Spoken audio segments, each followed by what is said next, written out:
Sa po përfundova një takim shumë përmbajtësor me Papa Leonin e 14, pastaj kishim takime edhe me kardinalin Parolin dhe Monsignor Gallagher, sekretarin e shtetit dhe sekretarin për punë të jashtme përkatësisht. Kjo është një ditë jashtëzakonisht e rëndësishme në relacionet mes Republikës së Kosovës dhe Vatikanit.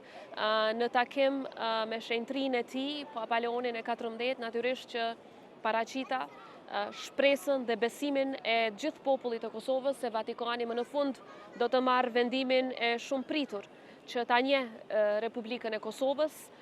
që të njeh vuajtjet e gjata të popullit të Kosovës për të jetuar i lirë, i pavarur dhe në demokraci,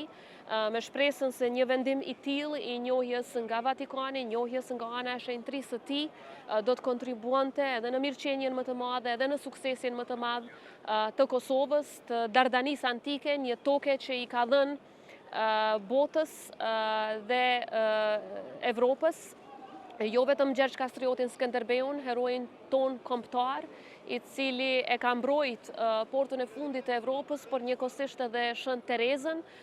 dhe po ashtu nëse kthehemi prapa në histori, është pikërisht toka Dardane, që i ka dhënë botës, që i ka dhënë krishterimit, edhe perandorin Konstantin, edhe perandorin Justinian, edhe shumë figura të tjera të rëndësishme për humanizmin. Prandaj shpresojmë shumë që tani edhe të merret ky vendim i shumë pritur për popullin e Kosovës, i cili do të kontribuonte edhe më shumë për paqen dhe stabilitetin në rajonin ton dhe në gjithë kontinentin evropian. I përcolla urimet e popullit të Kosovës edhe për Krishtlindje, edhe për vitin e ri, edhe papës,